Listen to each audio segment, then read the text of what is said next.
Go ahead and turn to Mark chapter 9.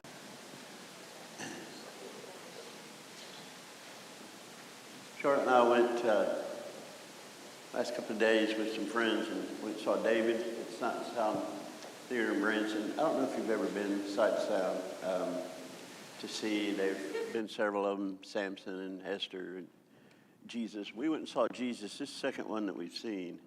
And David's one of my favorite characters, a lot of people's. And I was interested to see.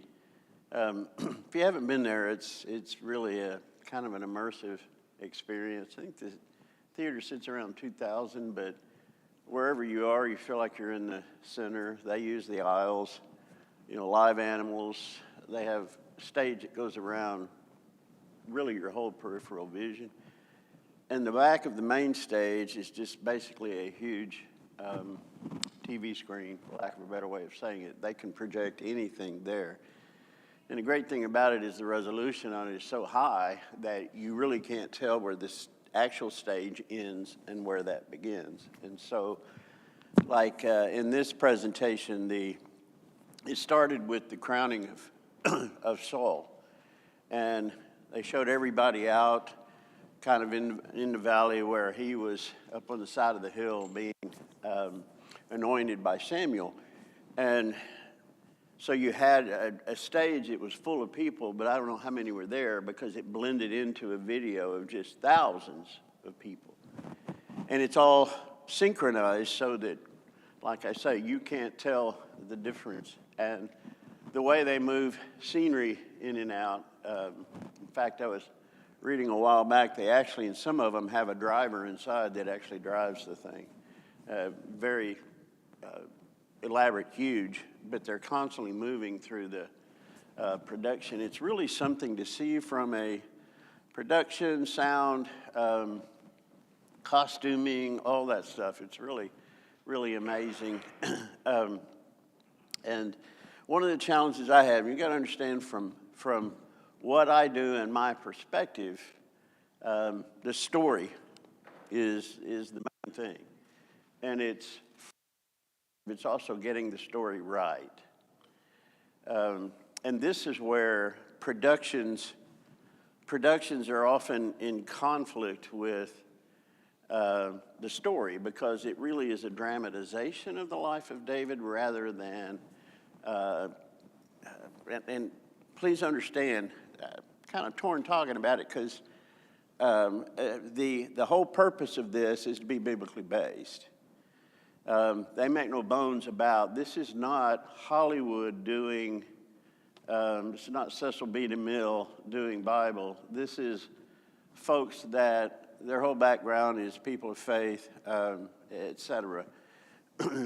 But when you dramatize, you fill in blanks because Scripture doesn't tell us how so-and-so felt or things like that most of the time. And when I go, if there is a presentation that is not consistent with Scripture, that to me is like hearing singers and one of them goes flat. That becomes the standout. That's what, that was wrong. That was not how it happened, or that was not what, so that's my bias, okay? And it, obviously, because of what I do, the telling of the story, and especially doing it accurately, is very, very important to me. When you're in theater production, telling the story and moving people, getting people involved in the story, then that becomes a different focus. Now, having said all that, would certainly, if you get a chance to go see it. I mean, it does, with this caveat, there's going to be two caveats. It's going to tell the story 70% accurate, if accuracy is important to you. Secondly, God inspired the Bible and all of that in a time where there were no recordings, there were no video recordings, sound recordings, and I think there was purpose behind that. And part of it is, is what you see often becomes your unconscious definition of what is versus what you read. Because when you read, your own imagination has to fill in kind of the blanks, okay? And if you'll notice currently, whoever writes about biblical things generally will give it a spin that is consistent with how they view things. So if you go see the greatest story ever told, you're going to see a biased presentation because it's subjective. Did he walk that way? Did he dress that way? Did he talk that way? And every time there's another presentation about Jesus, whether it's movies or whatever, you get a different perspective because it's not Jesus that you're seeing. It's a projection of who wrote this, saw Jesus. You understand what I'm saying? So in its nature, it's very subjective. The whole nature of motion pictures and drama and all of that is very, very subjective. The challenge in that is I can leave that presentation having been emotionally and yes, even spiritually moved. But about what? Was it the telling of the story, or was it the dramatization of the story? And there's a huge difference there. The production, the presentation, it's really out of this world. It's, you feel like you're there, et cetera, et cetera. And to present a person as complex as David, it's really impossible. Take that another step to try to present Jesus as a dramatization is impossible. It really is impossible. What you're going to see, there could be 1,000 different presentations that present him based upon 1,000 different perspectives of who he is, and they are what they are. So, but it was a great experience and a fairly good story. But understand from my bias, my desire is an accurate story. This is the way to the best of our ability. And there are things that they take a lot of license for dramatic reasons, like a lot of the first part of it was about David's mom. But we don't know anything about David's mom. So that's all made up. That's all presented as, here's a way it could have been, but there is no way that we can know. And throughout in his relationship with Michael was presented as, your just typical love story, which there's no presentation of scripture of that. Understand, that was an arranged marriage. So arranged marriages are not based on love. They're based on basically politics, okay? But audiences like love stories, right? And especially when it comes to Bathsheba and the impact that has, it makes for great drama. It just doesn't always make for great Bible. And so I would say to anybody that has the opportunity, certainly avail yourself of it. It's an amazing dramatization. Just be aware. Just be aware of they're not claiming it being accurate. And have you ever been like me when Hollywood makes biblical epics? Have you ever felt like you had the script? Why didn't you just stay with the script? The story has been written. You can't make it better.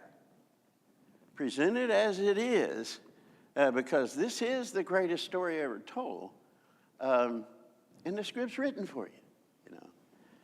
And again, that goes to my bias. All right, let's go to Mark 9. I want us to look at verse 9. They've come down off the mountain. There's, as we've talked about the compression, we're getting so close to the final week, a lot to get done, et cetera, and part of that is the challenge of who is Jesus. I mean, it's amazing to think we're mere weeks away from his crucifixion, and he's trying to get them to understand who he is. It's not just he's trying. God is going to step out of his way to make the point as we looked at. And I think the presentation of, because the Transfiguration is such a unique event, but it's private. You know, he only takes 3 people. He goes aside, have this Transfiguration. He tells them, don't tell anybody until I rise again. And then they start talking about, what does it mean, rising from the dead, and on and on. And that's going to lead into what seems to be not a segue, but I want us to look at it is, well, the scribes, why then do the scribes say that Elijah must come first? Well, Elijah is going to come first, etc. That doesn't seem to be a segue, but I want us to get into what I think they were trying to get at. I think Peter's response to the Transfiguration really represented Israel. It really represented, and Dave and I have talked a lot about, I love Peter's responses so much more than the other 11's lack of response. You know, there's safety in silence. There's just not development or growth or whatever. And so Peter, they were afraid. It says they were afraid of what they saw. And Peter's response was, it's great that we were here. And I think part of that is the honor of the 3 of us. This is great that you shared this with us. And let us make 3 tents, booths, to honor this. Now, guys, that's what Jews do. If you think about it, anytime significant things happen, and what Peter's trying to acknowledge is how significant this was. And usually significant things are done in public. You know, there's a big folderol about it and all that. Here's just 4 people with 2 coming in supernaturally who are going to leave. And it's great that we were here. And almost like, I wish everybody could have seen this. And Jesus is going to tell them that's not the purpose of this, etc. Let us build 3 booths, one for Moses, one for Elijah, and one for you. That would be like, here I raise my Ebenezer. It's when significant things happen, they would build either an altar of sacrifice to sanctify the area where this happened, or they would build what we would consider to be a historic marker. And Peter is acknowledging the absolute significance of this by saying, let's do that. And it represents what God is trying to do. It's the mindset. Peter's going to represent Israel's mindset. You're in the elite. And it doesn't become any more elite than Moses and Elijah. But yes, it does. And so God's response, you know, cloud comes around him after he says that, and then there's a voice that says, this is my son, listen to him. And I might interject, I think the focus was on him. This is my son, listen to him. Yes, sir. Sorry, Steve, but I have to interject here. I forget which gospel it is. But Peter, there's a big difference here. Peter said, if you wish, Lord. Big difference in that and saying, Lord, we're going to build these 3 tabernacles or whatever. Yes. Jesus told the Lord, if you wish, I can make this happen. Right. He was not being authoritative at all. And that's an excellent point. What we see is not just Peter's reflection of everybody's mindset, but his real submission to, guys, he made the confession. Nobody else did. You're the Christ. And he has accepted the authority of Jesus.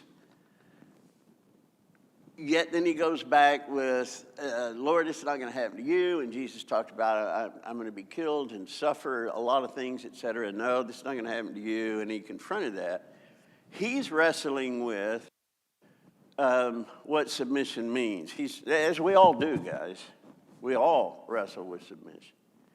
And it's my will, not yours, etc. But he has submitted to the authority. When he said, you are the Christ, you're the Messiah, you're the anointed one, he knew what that meant to the best of his knowledge, to the best of anybody's knowledge at the time.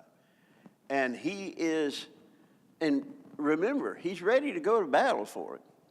Now, that's also consistent. How can they understand a spiritual kingdom? They've never been exposed to anything like that. So he's ready to go to war. And when they come to arrest him, he takes the first blow. And Jesus' head get a sword. It's like it's finally coming down to this. But the transfiguration, from my perspective, is to give a context for Jesus and then take that context away to show that he's the only one. Don't equate him with Moses and Elijah. They were great prophets, they were great men of God, etc. But this is a totally different thing. And that has come just on the heels of, who do men say that I am? Some say John the Baptist. We're going to talk about that in a minute, because John the Baptist, Elijah is the one that was supposed to come. We'll look at that in a minute. But all right, so look at verse 9. As they were coming down from the mount, he gave them orders not to relate to anyone what they had seen until the Son of the Man should arise from the dead. And they seized upon that statement, discussing with one another what rising from the dead might mean. And they asked him, saying, why is it that scribes say that Elijah must come first? And he said to them, Elijah does first come and restore all things. And yet, how is it written of the Son of Man that he should suffer many things and be treated with contempt? But I say to you that Elijah has indeed come. And they did to him whatever they wished, just as it is written of him. All right, so there's transitions here, and I want us to follow these transitions because he's talking about rising from the dead, and they really got on, they as New American Standard says, they seized upon that statement and began discussing with one another what rising from the dead might mean. Now remember, the Jews, or at least Pharisees and certain others, had a perception of resurrection, but resurrection to them was life after death. It wasn't necessarily coming out of the grave like we would think of it, okay? And Jesus is going to be the first resurrected, so there's never been a resurrection on record, etc. So they don't have a concept. We have a veiled concept of it. Really glommed onto this rising from the dead, and they ask him, saying, why is it that the scribes say Elijah must come first? Why are they segueing from this rising from the dead and then the idea of Elijah? Where does that come in from? It seems like kind of out of right field. What do you think?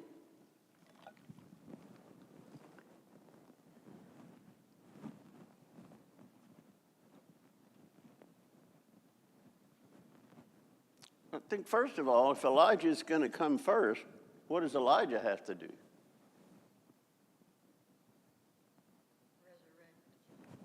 He's got to come back from the dead. And this idea of revivitus, which is, and this was not an uncommon notion. In fact, it was believed of Nero. There were prophecies that he would rise from the dead, that Nero would be revived. That's what revivitus means, come back to life. There was an idea, but in terms of revelation from God, the notion there, they've gone on that. What does this mean? Does this mean, and we've talked about, does this mean judgment? Does this mean going to be with God, etc.? And the Old Testament is unclear about those things because it's really none of your business what happens after death. Your business is what you need to do every day that you live, etc., and leave the rest of that to God. But he does give us insights they didn't have, but our insights, like I said, are veiled. So Why? What do you think they're looking for? And I don't think it's just, well, I was curious about this because he's talking so serious and they're getting nervous about what he's talking about and the dying and all that. And if you're going to be my disciple, you've got to die, et cetera. Very forward talk, very, very concerning talk, especially for their idea of Messiah. Why do you think, besides, well, is Elijah going to come back from the dead? Is that literally what it means? Why did the scribes say that? Yeah. Yeah. Right.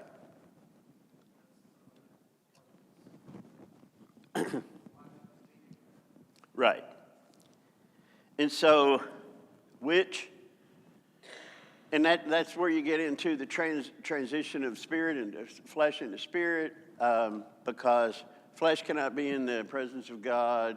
The degradation of flesh, the sinfulness of flesh, and all of that. So, was he transformed? Was he what we would call die? When you go from flesh to spirit, there is a transformation there. And there's going to be some people alive when the Lord comes again. What will their death be like? Their death will probably be just a transformation. So this is all curious stuff. But what's the challenge of? Because they ask Elijah, why did the scribes say that Elijah must come first? What do you think they're seeking?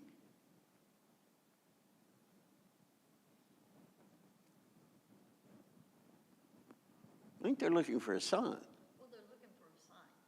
And Elijah, the guy he chose, Elisha, he brings that child back from the dead. He relies on him. So they have some concept of that. Right. So yeah, they want a sign. Hey, let's see if that happens. And kind of pushing it off, too, of what this is going to happen now. And wait a minute, Elijah's supposed to come first. Can't be right now. Right. There's no Elijah here. So, Right. kind of in their fear, they're reminding him. Yes. And they don't feel ready. Do what now? They don't feel ready. They aren't ready. They aren't. And they don't feel it. They're not confident beyond their abilities. They're very insecure. And when he does leave, That's really scary. they're very afraid. It's after the Spirit comes. Yeah. All right. So, if you want to keep your finger there, turn over to Malachi chapter 4. It's an interesting way that the Old Testament, as we say, ends, is this prediction about the return of Elijah. Elijah chapter 4, verse 4. Did you say Malachi? I'm sorry, Malachi, yeah. Okay. Malachi 4, verse 4.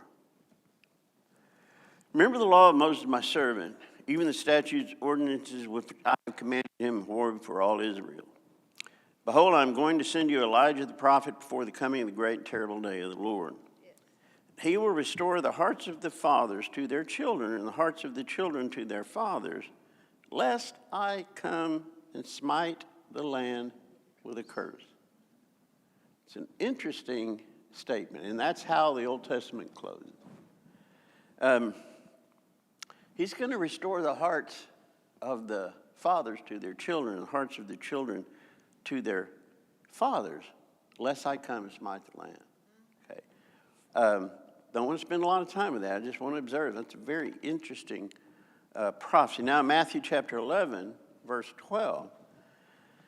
And from the days of John the Baptist till now, the kingdom of heaven suffers violence, and violent men take it by force. For all the prophets and the law prophesied until John. If you care to accept it, he himself is Elijah who was to come. So Jesus makes it very clear who Elijah is. So it's not Elijah physically, it's not Elijah rising from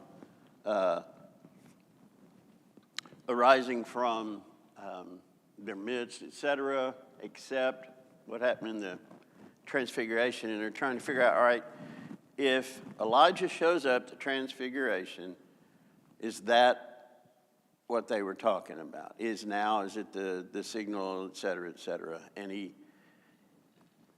he's going to explain to them, that's not what we're talking about.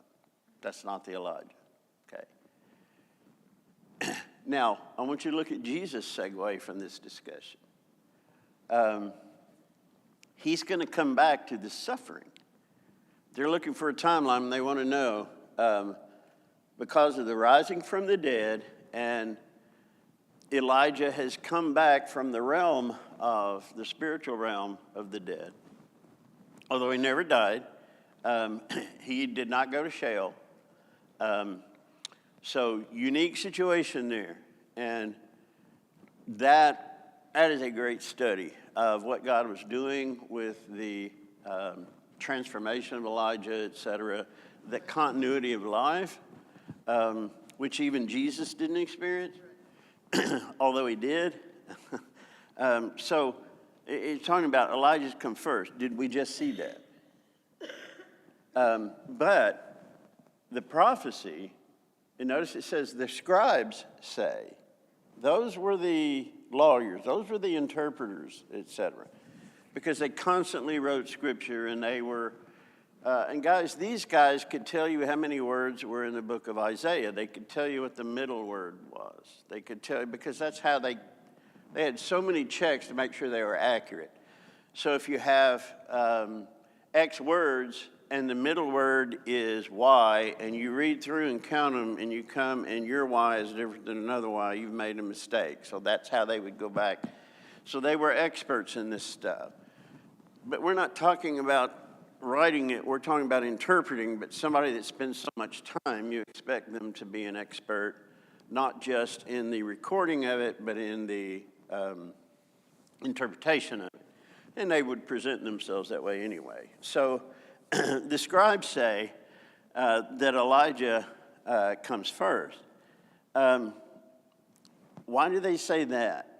And we just saw Elijah, but he was only here for moments. He didn't turn the hearts of the fathers to their children, and the children were confused. Was that what it was talking about? Was that what the scribes say? They didn't say Malachi said, they said the scribes say.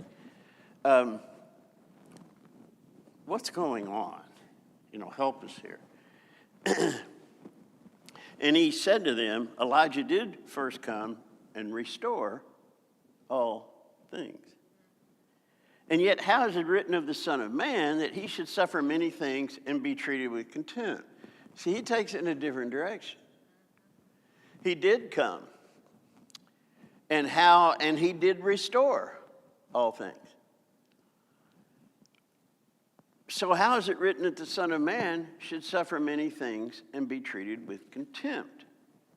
But I say to you, Elijah has indeed come. And they did to him whatever they wished, just as it is written of him. So we have Elijah Revividus in John the Baptist. John the Baptist. Now, how did John the Baptist set the hearts of the fathers to the sons and the hearts of the sons to the fathers? How did he do that?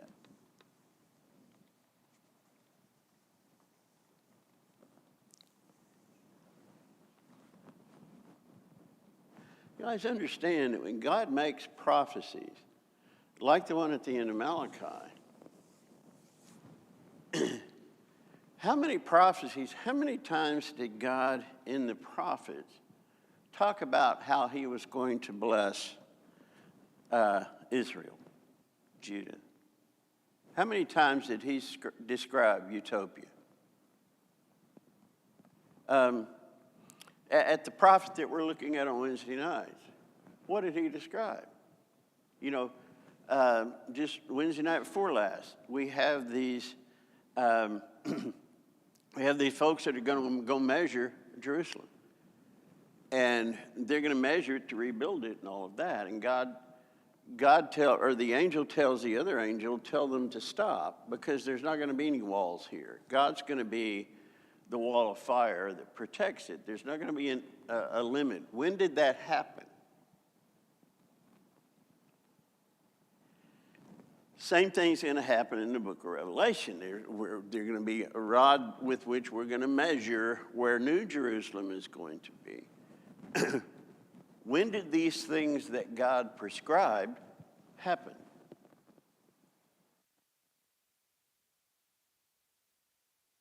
I want you to understand they're contingent upon a relationship. I'm going to bless you based on what? Zechariah said, God said, come to me that I can return to you. All my blessings come with what? You're with me and I'm with you. God doesn't bless those who are in rebellion. Just got to throw this in, America. God doesn't bless those who are in rebellion. God doesn't bless those who claim his name and rebel against him. So here's what can happen when we have a great marriage, but we don't have the great marriage. So I can't bless you. They're predictions of what God will do based on their come to me so I can come to you. And here's what it's going to look like. But they don't. So it can't. Same way with John. John came, one of the themes when we saw David, one of the themes of the presentation that coming back in the presentation was how David united the tribes.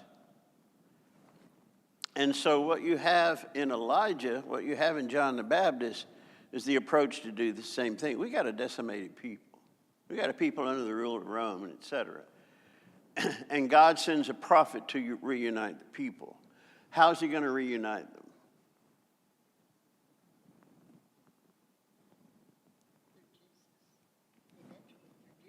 Through Jesus. Guys, that's who he's preparing the way for. He's going to bring the folks to Jesus. And they're going to be reunited, and Israel's going to be reunited. He's going to be on the throne, but they misunderstand all of that suggests, and we understand that. But they're going to be reunited. The 12 tribes are going to be reunited, although 10 of them don't even exist anymore. And so he says, but John the Baptist came, and what happened to him? What happened to the reunification? What happened? He fulfilled his ministry. What was his ministry? To prepare the way to reunite. He prepared, and what did they do to him? It's the same story all over again. Now, what then will we draw from that? All right, he came bringing all the people to Jesus, and he brought drawings, guys. I mean, a tremendous ministry, and I think sometimes we don't appreciate the impact that John the Baptist had because he's not the main protagonist in the story. But anyway, he starts this process, and they do with him whatever they want to do, as was prophesied about him. And so Jesus says, yet how is it written that the Son of Man, that he should suffer many things and be treated with contempt? But I say to you, Elijah came. He's been here. And he's gone. They did to him what they will. What's the implication? They're going to do the same to me, and they're going to do the same to you. You've got to be strong enough.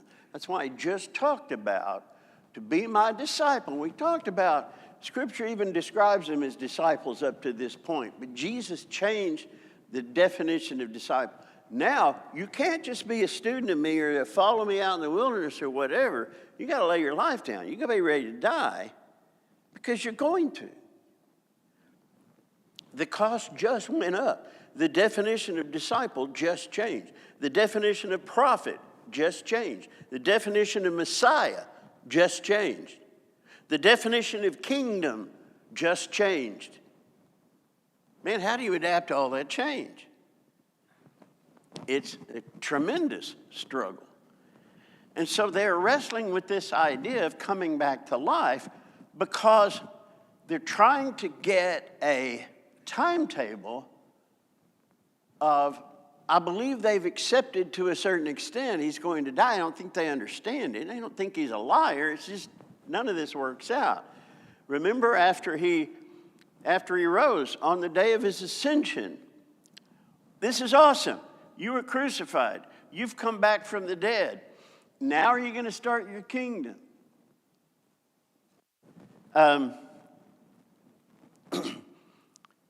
They're struggling. And guys, we judge them, and we're no better. We judge them from our high horse because we understand. We judge them because we have a revelation they didn't have. They're getting it, but I dare say some of us very possibly would have turned and walked away from it. This doesn't make sense. This is so contradictory. I don't think he even knows what he's doing. And that's the same high horse that judges them for not getting it. They're struggling to get it. Peter believes that he brought three. They are three. Jesus is part of the three top. He brought three. That's transferring to us tremendous honor, but great responsibility. And then they get straightened out. No, they're not three. There's one. This is my beloved son. Listen to him. I don't think, this is my beloved son, listen to him. It's listen to him. And God miraculously overwhelms the situation, and he does it in private because people get into the show off rather than what's going on. And he says to these three, I want you to understand who he is, and I want you to listen to him. Now, in a way, I want you to listen to him because I've taken these other two away.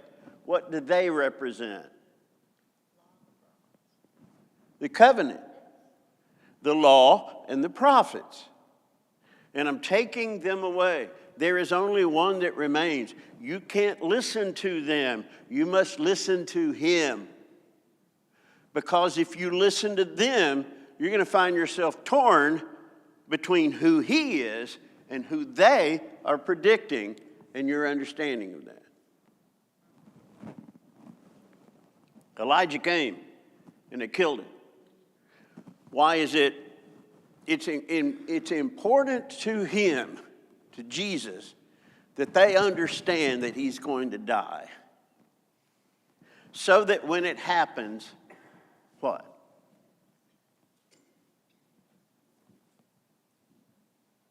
They stay. They don't run away. Exactly. I mean, at first they do, but they come back. He's instilling in them the fortitude, the courage that they're going to have. Because any of us would run, I say. Any of us would run. And his disciples did. Now, let's give them their due. When he died, were they frightened? Yes. When he died, did they become discouraged? Yes. Guys, they went back to fishing. I go fishing. It's over. But I want you to see this. Where did they go when he died?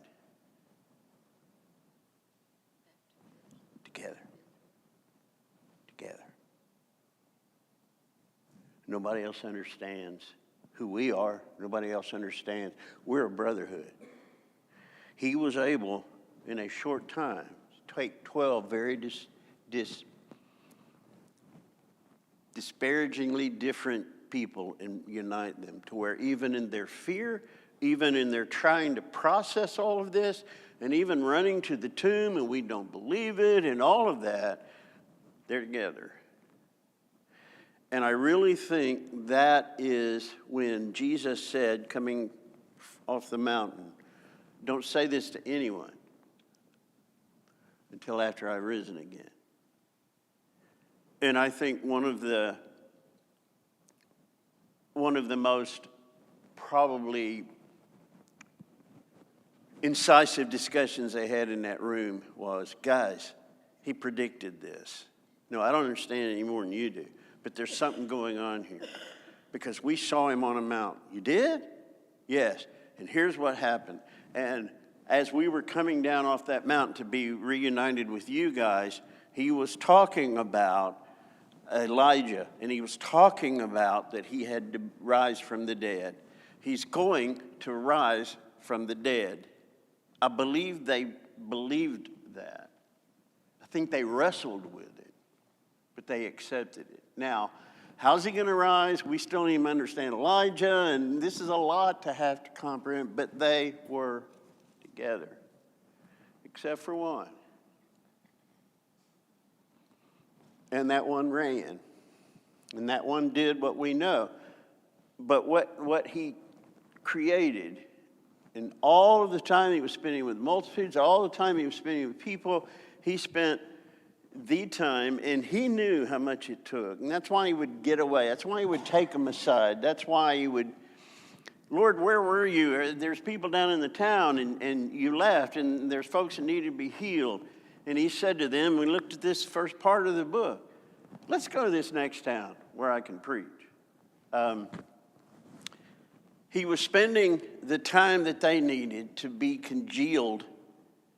Very, very disparate guys, but they're congealed over what they don't understand, but I really think they believed would be revealed to them.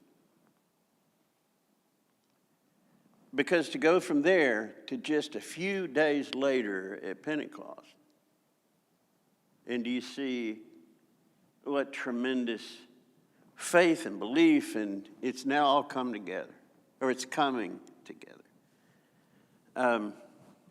Now, very quickly, I want to introduce this, and I want us to look at it next week. At beginning of verse 14, they're coming back, and notice in verse 14, and when he came back to his disciples, now that's going to include the apostles. Remember, apostle means one sent. They've only been really sent once. They're going to be sent again. They're kind of apostles in waiting, but they're all disciples, okay? And so they come back to the rest of the disciples and the other disciples, the apostles and the disciples. They saw a large crowd around them and some scribes arguing with them. Immediately when the entire crowd saw them, they were amazed and began running to greet him. And he asked them, what are you discussing with them? You remember earlier when he said, beware of the leaven of the Pharisees and the leaven of Herod? He's very concerned about the leaven, guys. When he leaves them alone to take three up for God to testify to them who Jesus is and what separates him from everyone else. And he comes back, look at what he's got, a mess. I've got a problem. Like my dad used to say to myself and my brother and my sister when we were young, I can't leave you guys anywhere. Except you create a mess. I can't turn my back for a minute and look what you're doing. He would also say, I can't take you kids anywhere. Because we would act like little heathens. I didn't even know what a heathen was, but I was called it several times, and I knew it wasn't a good thing by the tone of voice. And he asked them, what are you discussing with them?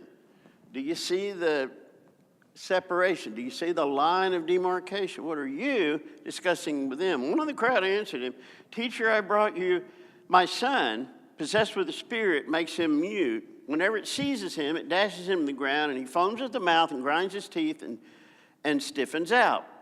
And I told your disciples to cast it out, and they couldn't do it. And he answered them and was saying, O unbelieving generation, how long shall I be with you? How long shall I put up with you? Bring him to me. Now, I want to get to his response to this whole thing is, how long am I going to put up with you? I'll leave you for a moment. Look what's going on. And by now, I need you to take care of these things.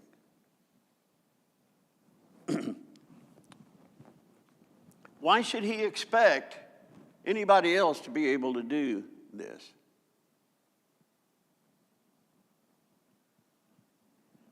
When he sent them out in the limited commission, he specifically said, I'm giving you authority over to cast out demons. And they came back and they talked about the amazing things that took place. And that's what's going to perplex them. Why couldn't we cast out this one? And we'll look at that next week. But what I want you to see is he asked them, what are you guys talking to these? They were arguing. What are you talking to them about? And a man steps up and seems to just interject himself into this as a sideline. I brought my son to you to heal him and told them to heal him, and they couldn't. Now, I want you to be thinking about that. How is that? Notice in verse 17, and one of the crowds answered him, and his question was, what are you talking to them about? What do you think they're talking about? This was the answer to the question. It's not, I'm going to usurp this discussion. The whole thing that caused this was this guy and his son. That's what they were arguing about. Now, what does all this mean to Jesus? If he brought him to Jesus, Jesus wasn't there, brought him to Jesus' disciples and told them to cast him out, what does that mean to Jesus? Oh, unbelieving generation.